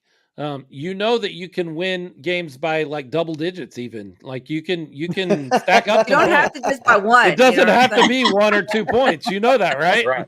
Just checking, just checking, Coach. Yeah, but and I would say this, we got one of the hardest schedules to start the Yes. season, and we're playing 2 teams that was in the championship game last year. We're True. playing a great team in Jacksonville, and that those 3 games alone was like the toughest games of the season to start off any Sure. season. And our guys, we really don't, like I said, we don't worry about winning by points. We just want to win the game. And hey, we beat the powerhouse of the league. The top True, 3 you did. teams, that. we beat it. We beat So, it. Coach, So, I have a question. Now, you may or may not know, but can the same coach get Coach of the Year 2 years in a row? yes, Because if that's true, you're going to do it. I've called Yes. it right here, just so you Yes. know. I'd rather get the big trophy. Sure. I'd rather get the offensive player of the year, Ironman of the year, and get in the big dance and win it all. That's what it's about. That stuff comes. I'll be happy to win it again, but that's not one of the goals of mine. It's just to win one game at a time each week, and we're doing that. Coaches, head coaches, especially in any league, are kind of a fraternity. You guys know each other. You talk to each other offline. It's not like you just see each other on the field. Damon Ware is an excellent coach who unfortunately has wound up in a really weird situation here where he took over, 2 weeks before the season starts, and he is still putting together a really solid team, and he's a good coach. How is he dealing with the turmoil, not around his football team, but around kind of the front office and some of that stuff that's going on? Is he handling that well, or is that kind of starting to wear on him a little bit? No pun intended. Oh no, he's handling it pretty good. I mean, it was just like us last year, with the ownership change. We can't worry about Yeah. the things that happens off the field and in the office. Control what we can control, and that's our players and the coaches and trying to win ball games, and the rest will handle itself. So with Coach Ware, he's doing a great job of leading those men, trying to keep them from being distracted, and he's doing a great job of that. But at the end of the day, I know a lot from last year, the beginning of this year. It's just a lot you got to overcome, and you just got to just keep the main thing, and that's just winning the ball game each week. You got a bye week now. How important is it to get some rest and get your guys some rest and get healthy? Are you guys dealing with some injuries, some banged up players, not really injured? Yeah. Is this going to be a good time? I'm sorry. Go ahead. But these guys are definitely banged up. Like I said, man, it was a hard schedule to start the season off with these powerhouse teams that we played. Just to come out with the victories, and no serious injuries. I give these guys a round of applause for that. But yes, we're banged up, and we're going to take this week to get healthy and get stronger, and we're going to be good. We're going to be good. Alex McSwain, one of our fans of Gunslingers since the first days, asks if you have a progress update on Dante Angus. Yes, Dante Angus has a high ankle sprain, and we're taking it day to day. And Sure. he's gonna be okay for us. It's nothing serious. But we're gonna take it a day at a time, and he'll be back before you know it. Any word? I realize this is another team, so you may not hear their injury report or their injury status too much. But have you heard any word on Rakeem Cato? They're your next No, opponents in 2 weeks. Yeah, we just watched the game. We really don't know anything about that injury. We just hope that he get well and get healthy because we want that team to be strong. We don't want them to be, down a man, and he's their guy. So we want those guys to be strong when we come to town, and we pray for those guys that everybody's healthy. Yeah, he was throwing at about 90% completion rate before he went down in that game yesterday, there in the fourth quarter. And then Jacksonville just kind of took over. But when you lose a guy like Rakeem Cato, that's a lot. That's a big loss to take on your offense. And Fayetteville just wasn't able to keep up with Jacksonville, and it ended up looking like a much worse game than it was. It was really a closer game than that 20-point deficit by the end. Yes, it was. Yes, it was. So speaking of quarterbacks, Coach Saw, tell us about Arvell. What has he meant to this team up to this point? Like being the new addition, new quarterback coming in town, taking over this team and being the leader that he's been out there. Tell us about that. Arvell's just a fighter. He's a fighter. He never gives up. He plays each quarter the same. He keeps the same energy. He makes sure the guys, stay focused on the sideline and stay tuned into the game while we're doing our thing on defense. He's just, like I said, man, he's just the overall leader, on and off the field. And you can't replace a guy like that. I'm just happy to be his coach and just to sit back and just watch the things that he's doing right now. And it's amazing, man. He's just an amazing guy. And I'm just as happy to be his coach, pretty much. Mo, did you have any questions for Coach? Yeah, I know you guys have your bye week. So what do you have set aside, like for these Mustangs coming up? We definitely going to watch the film on those guys. Like I said, we hope that their quarterback is healthy. We're going to watch the film, and we're going to do what we need to do to come out with a victory in that game. It's nothing special. It's arena football. We know what that comes with, and we're looking forward to the challenge. Those guys have a good team, good offensive line, defensive line, great receivers, a good coach. And we're just looking forward to the challenge, but we'll be ready, just like we've been ready for these last 3 weeks. And we're just happy. We're just happy to be in this point at this situation right now that we're in. Yeah, Coach, in 1 or 2 point win differentials, Drew Pearson becomes really important. How nice is it to have a leg that you could rely on for extra points and getting the ball down the field? Like, what is Drew Pearson like for you to have? Drew's just he's just an extra. I call him a skill player because he do everything that the skill players does at practice. He's running around. He's backpedaling. He's running receiver routes. He's just an awesome player to be around. And his leg, man, he's getting better each week. He'll tell you himself he has a lot more to prove, and he's going to get better each week. He's going to try to hit some deuces this next game, and Nice. and we look forward to him. And he's a special player for us as well. And we're building something special here. We're building something special. Yeah, I was looking at that yesterday as I was watching the Jacksonville Fayetteville game, and I'm like, man, that's a nice open air arena there that will give you a nice shot at a deuce. I bet Drew's going to love that. No scoreboard hanging in his way here. No, definitely. It's in due time. One more quick question from Alex McSwain. He said it's still week 3, but what have you learned? What have you all learned going from year 1 to year 2 in this league? Well, what we learned is we take one game at a time. There you go. And we just control the controllable. Like we said, we can't control anything that happens to another team or off the field, in the front office or anything like that. We just stick together, and we just control everything that we can, and we just go out and just play ball. And we got a great group of guys that's gonna do that each week, and we'll be good. Well, Coach, I know while y'all were playing, we were at the watch game party, and I'm really bad at figuring out how many people were there. I'm going to say maybe 30, and there was a raffle going on, and guess who won the football? Who's that? You? No, Collie's dad. Oh, okay, yeah, he deserves it. It was just He perfect. deserves It was perfect. He deserves that. He's a great Yes, man. he does. Yes. Great man. Yeah, And his son is special. I mean, he's a great player. For sure. Yes, he is. It was great to see his dad win the football, and the great crowd there.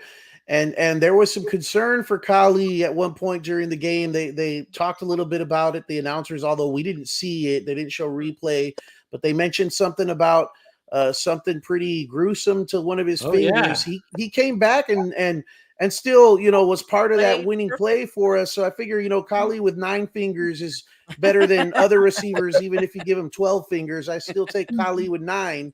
But how's Kali doing? He's gonna be good. It was a little dislocated pinky. But yeah, they popped it back in place, and he's a dog. So he got back out, and he was ready to ball and finish that game for his team. And as you see, he won the game-winning catch. So yep, nice. And immediately waved goodbye to that Albany crowd. I just loved I love that. Yes, he did. Yes. Yes, he did. I It love was a that special. It was a special moment when he caught that pass. It was a special moment for San Antonio, the team, the front office, the coaches, the dance team. It was a special moment.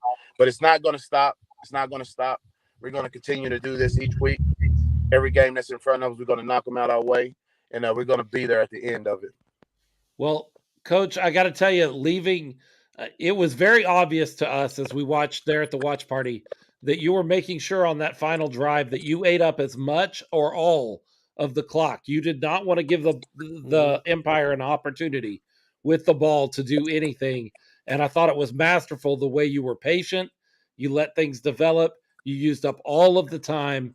That is strong coaching. I know that you will turn around and say your players executed and did a great job, but that is strong coaching to say, I don't want to give this good team an opportunity to hurt us in the last few seconds of this game. I'm going to eat up all this time. Loved it. Loved the way you approach that. Thank you. Thank you. Thank you. That Coach, was the goal. Coach, we'll let you go. We know you've got other things going on. We love that you're checking in with us each week. And we'll let you have an off week next week since you don't have a game to talk to us about anyway. But we're watching and we're ready for another win at Fayetteville, 1-0.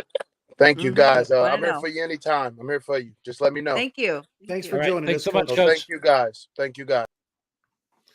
Coach Fred Shaw of the 3-0 San Antonio Gunslingers of the National Arena League. Love that guy. We've talked about it before on the show. I was not a fan. This time last year, I was not sure I was a fan of that guy. He has absolutely won me over. Not that he cares. He shouldn't care what some guy that sits around in his office talking football thinks of him. But he has absolutely won me over. There's a really great head coach in the National Arena League available right now in Tom Manas. He's won 2 championships back-to-back, and he got released in Albany for no reason. He's out there right now, and I don't care. I wouldn't trade Fred Shaw for Tom Manas right now. It's not what I want. I'm glad we have who we have and what we have, and I see good things happening around our team. What were y'all's impressions of the watch party? I loved it. I will say the sangria was delicious. We had the loaded nachos. We had the pretzels with the cheese dip. It was delicious. I love the crowd, the energy. Yeah. They were just 100%, and I love it. I mean, I can't even say more. I love the interaction with that new intern. She was very nice, very polite to everybody with Which the one? raffles. What I what think her name intern? was. Which I intern are you think talking her. about? I think her name is Francesca. I'm not sure, but that's what it Oh, says. okay. Um, yeah, that's the girl. Yeah, that's her. Beautiful girl, very polite. It was really good getting to know the fans. Also, I think that was important too. Our friends of the podcast, Greg and Kimmy Nelson, were there. Yep. Your family was there, Leo. Um, and it was great. It was great. Love it. Ralph Judkins had a table turned sideways for himself so that he could keep book on the game and keep stats because that's the guy he is. Now, look, there's not a lot of play-by-play guys that are going to take the road games and sit out at the watch party with his book and keep stats so that he has a complete understanding of what's going on with this team.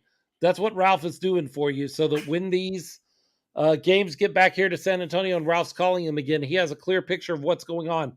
But, and he's going to get mad at me for sharing this, he doesn't just do that for Gunslingers games.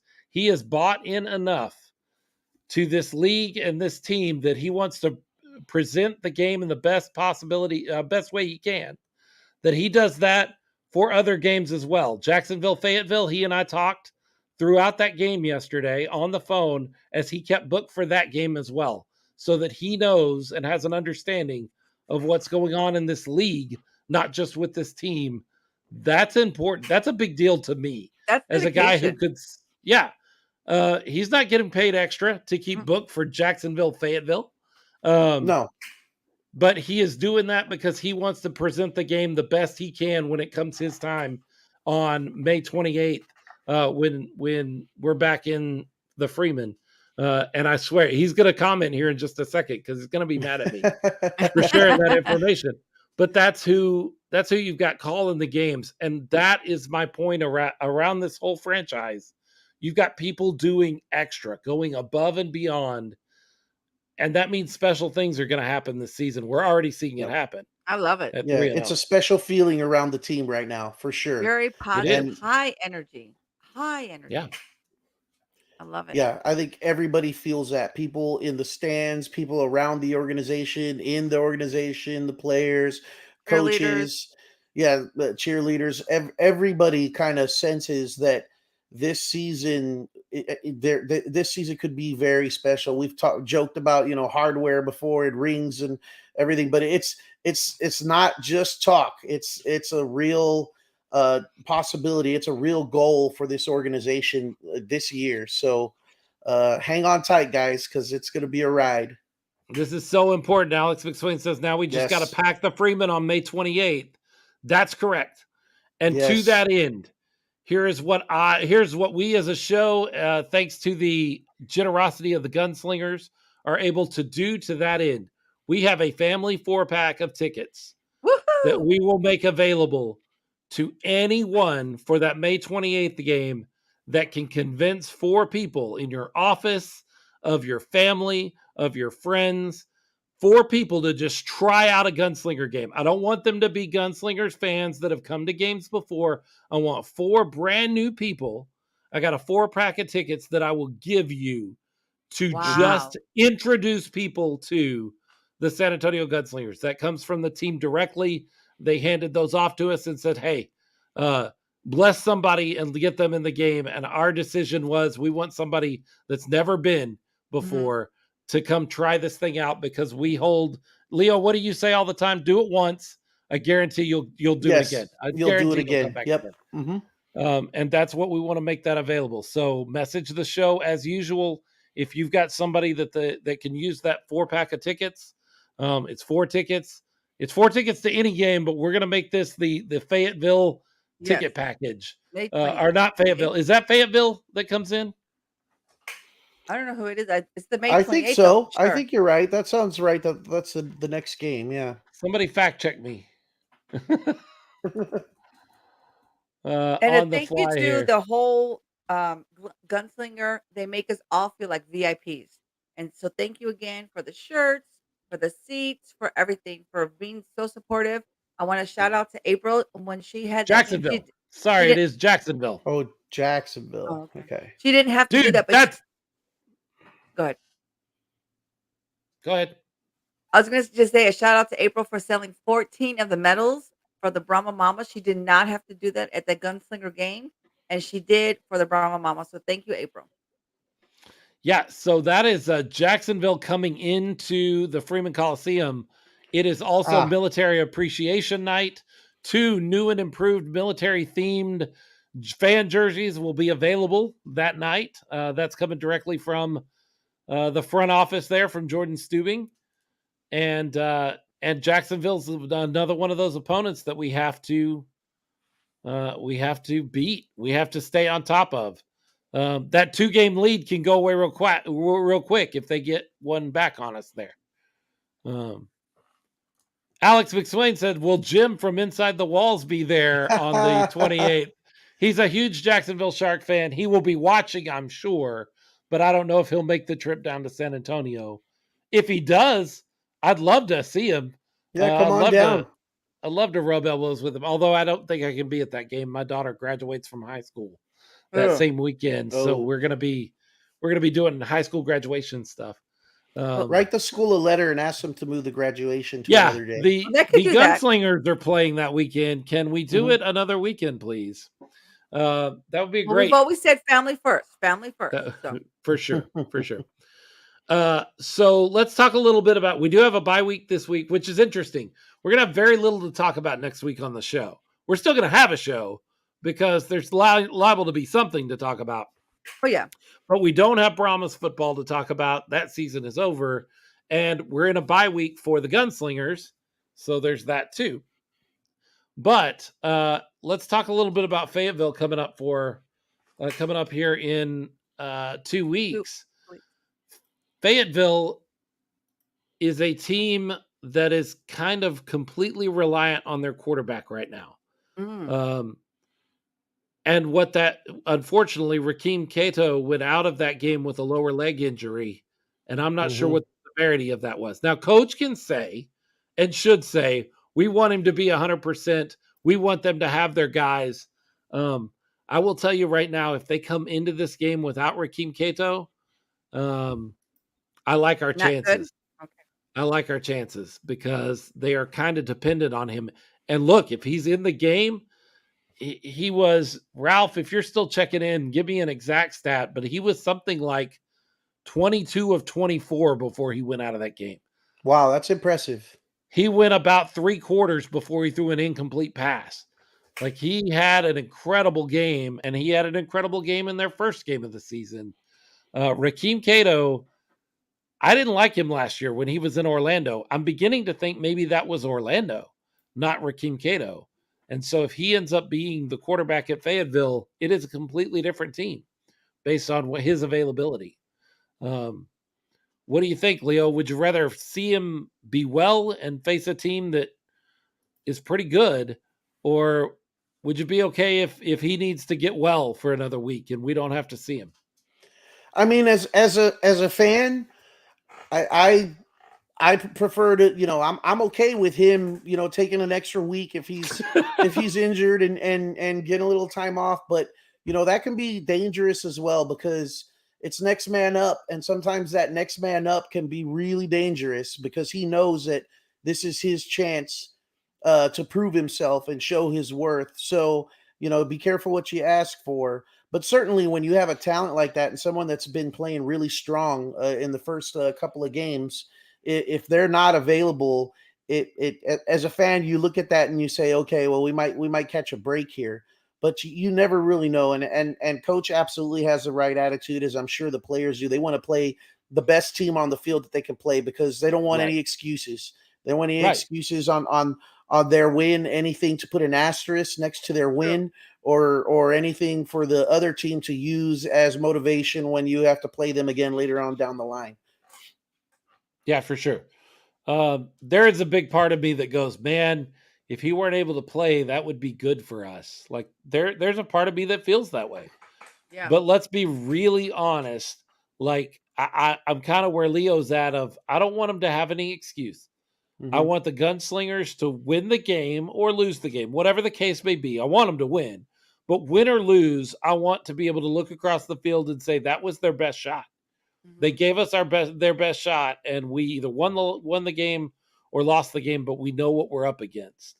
Sure. If you play them without Cato this time and you beat them, then at the end of the season, the final week of the season on July 22nd, when they're here in the Freeman Coliseum, you're playing a whole new team when he's back. You don't really know what to expect. You didn't get their best shot the first time. And so now you have to see a whole different kind of style of team. So might as well hope he's well, hope he's back. Yeah. And I'll give you a prime example of that next man up stepping up that happened just earlier this year when the Brahmas went into Vegas and they played was it McCollum? McCollum. Yeah, and he went buck wild on them. So you never know. You never can tell. And as Alex McSwain says here in the Facebook feed, we have the bye week. Fayetteville doesn't. So it'll also give the Gunslingers a chance to get some tape and see what Fayetteville looks like next week, whether they have Cato in there or not. So that's true. That's a good point. A lot can change in a week.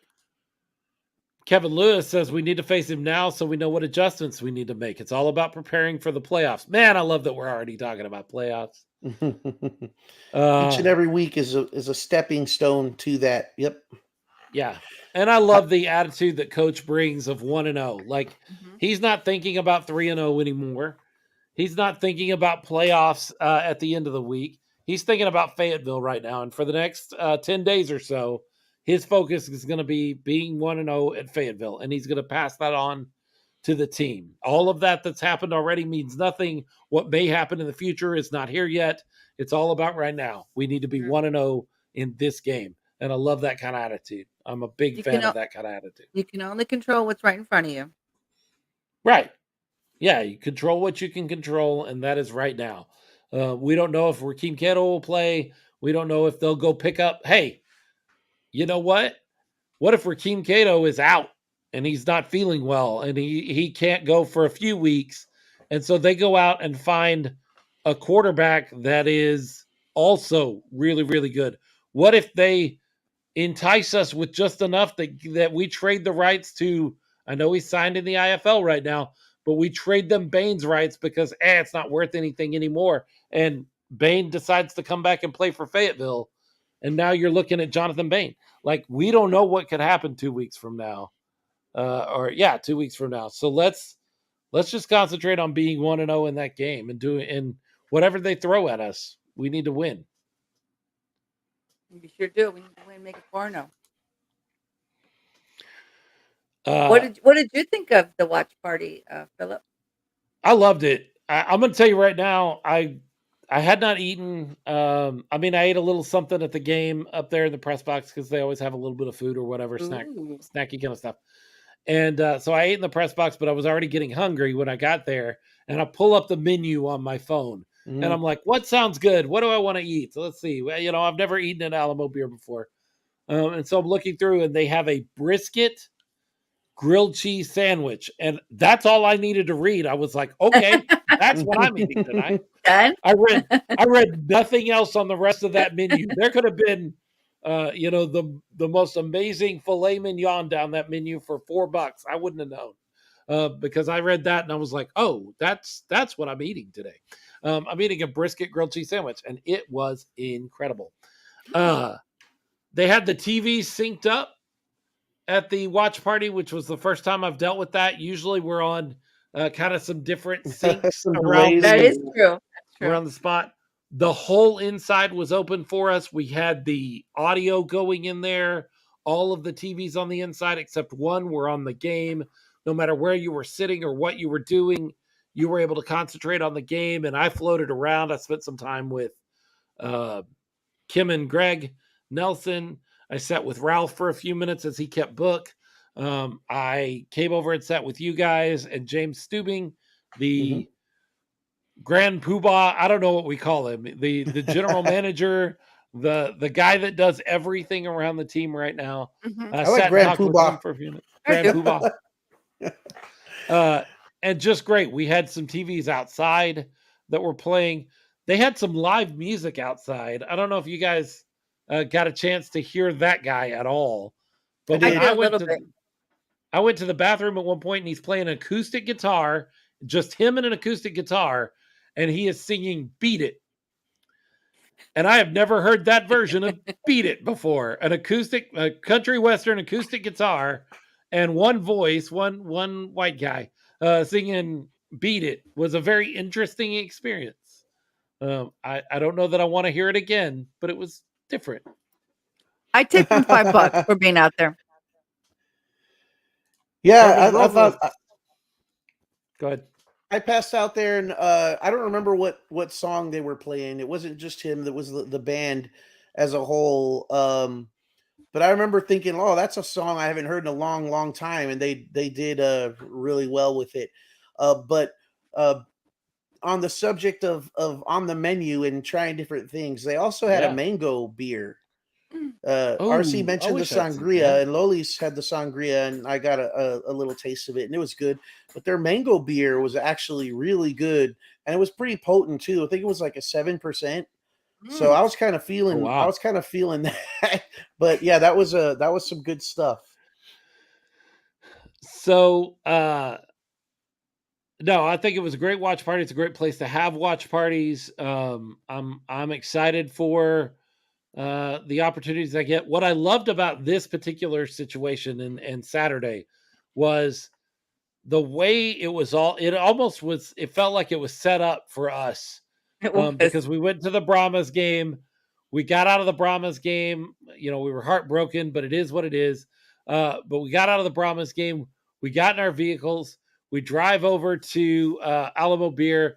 You get in your seats. You get set up, and the game is just about ready to start there. It was, you know, a few blocks away, and it just felt like the day was made specially for us all the way around from the Brahmas game. Yeah, you had to change clothes. I changed into my Fiesta shirt once RC got it to me. And yeah, it was a lot of fun. A lot of fun. Just a really fun day, even with the Brahmas loss. Like, I didn't like that part, but everything else I liked about the day. And y'all didn't tailgate at the Brahmas, right? I was the only one there. Yeah, I didn't end up making it there. I went straight to the stadium once I got to San Antonio. And I did want to mention to say thank you to Romo's mom, his wife, and his dad, who were very cooperative and very willing to do a live interview there at the tailgating with me and the Brahma Mama and Smokin Gunz podcast. So thank you for that. We are the Smokin Gunz podcast. My name is Philip Higginbotham. That's RC Woods and Leo Yamas. They join me for all of this stuff. Leo is on here commenting. You can just say it out loud, dude. You can just say these things out loud. You're on the show. You got a microphone. Lily's calling me out in the comments saying that I couldn't handle it with the 7% mango beer. She said I started ordering double meals. And I'm like, hey, man, I'm a big boy. I'm fat. Ordering double meals isn't anything special. That's not out of the ordinary. It has nothing to do with the beer. No, actually, I did put an order in, and I think they messed up and brought out the order twice. And the second guy realized it, and he just kind of looked at us, and he's like, well, I don't know what I'm going to do with this food. So here, go ahead and take it. Might as well eat it. I did have a double order. Nice. At the price of only one. So nice. Yeah. Blessings all over.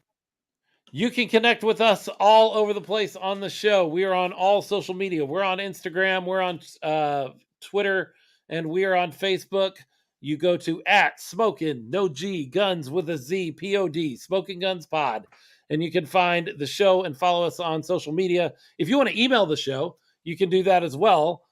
Just send it to Smokin Gunz Pod, Smokin, no G, Guns with a Z, POD, @gmail.com. If you need to email the show about ideas, ways that we can do better, ways that things you want to hear about or see, or guests that you want to join, you want us to try to track down and run down, we've got lots of gunslingers we want to talk to through the rest of the season. I want to hear from Kali Rashad. I want to hear from Arvell Nelson. I want to connect with Philip Barnett again. We've had him before on the show. We can circle back around and have Cody Brooks on again. We need to get Caleb Roller on. It's been like 3 seasons since we had Caleb on. We also and we need need to get some moms to contact for the mom to mom. RC's got to have her mom to moms. We also need to get some of the coaching staff. You know, we have Fred, who's nice enough to join us every week. Yep. But I know you said Caleb, and it reminds me of Caleb, who's who helps him out, and he's offered to come and join us on the show from time to time. So we need to work on getting him at some point.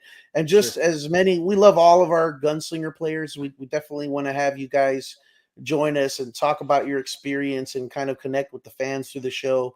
You guys are all amazing.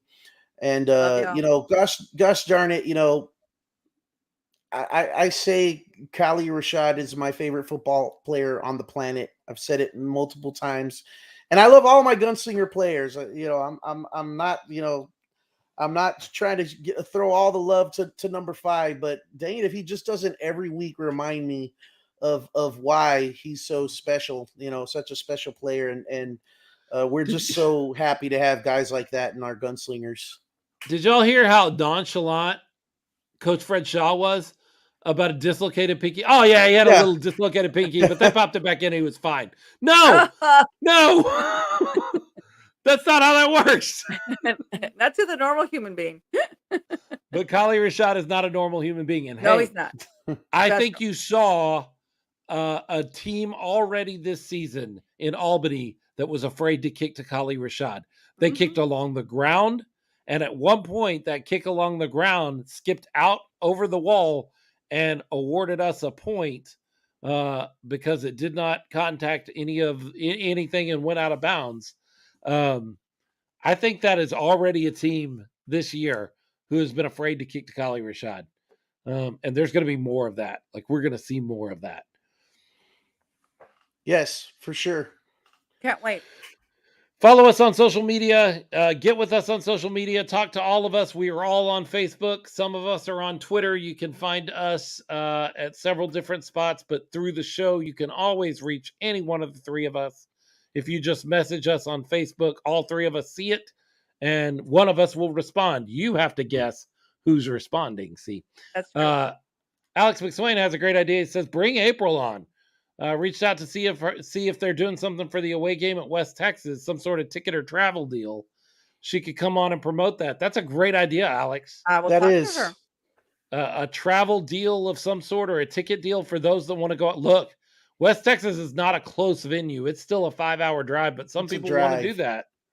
And if you're one of the ones that want to do that, man, it'd be cool to get out there to that arena and cheer on the Gunslingers. We did it for the Brahmas. We went to some of us, Leo, went to Vegas. Some of us went up to Arlington. I went to Houston. Robert says April rocks. He is absolutely correct. April does. That whole crew does. Yeah. That whole group. Jordan, April, James, the intern, whatever her name was. Yeah. Or Jordan Stubing says, I'm a big April fan. You better be, sir. Yeah. You better be. Follow the show on social media. Email us if you have any ideas, and connect with us. We're excited about Gunslingers. Look, I'm excited about Brahmas. It may be over for the time, but I know it's coming back. Like, they're already selling season tickets for next season. We're getting a second season, and we were right on the edge. We were right on the cusp of doing something really great. With the Brahmas this season, very much like the Gunslingers last year. At the end of last season, yeah. Even in the beginning of last season, remember we went 0-5, but in those 0-5, they were always right on the edge of wins. Like, they were close losses every time, and we all felt like, man, if this team can just figure out how to win, they can start doing something special. I see that again in the Brahmas. If they can just figure out 1 or 2 small things, and then 5 very big things that protect the quarterback. If they can figure those things out, mean the I think they've offense? got a shot at the offensive line. Mhm. Before I can call him out now because there's no way he's still listening. Before Jose Jefferson, before we started the show, we were talking to Jose Jefferson, and I said something about, our offensive line was not as good as we had hoped, or something along just kind of meting out my words very carefully. And he goes, "That's an awful nice way to say that." Yeah. So they recognized that we needed some work on the offensive line. I don't know how anybody that watches football couldn't have. But we're going to wrap it up here. It's 9:00. We've been 2 hours. We've had a great time. We've talked about Brahmas and the end of that season. We had a ton of great guests on. I'm not even going to list them because I'll miss somebody and they'll get upset with me, and I don't want to do that. We had a ton of great fans.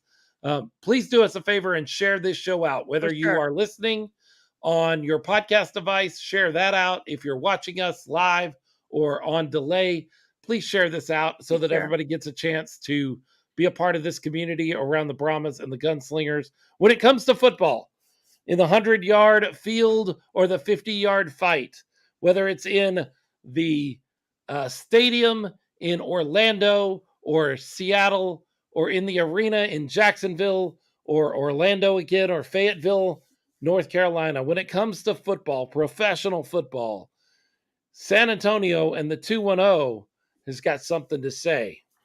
Bang, bang. All right. Thanks so much, guys. All of you that are hanging out. We're at 20 at the end of a show. I think that's the highest number we've ever had. Yeah. So Thank folks you, that are guys. still live with us at the end of the show, we really appreciate all of you for checking in and spending time with us. Gunslingers family, I know that's a lot of y'all.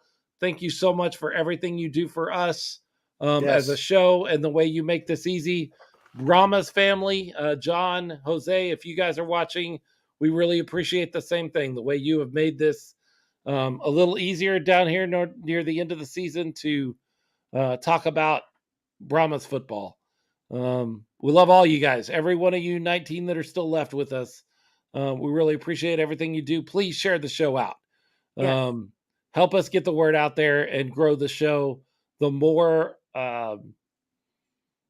ears that hear us and eyes that see us, the better we can do, the better show we can put on for you.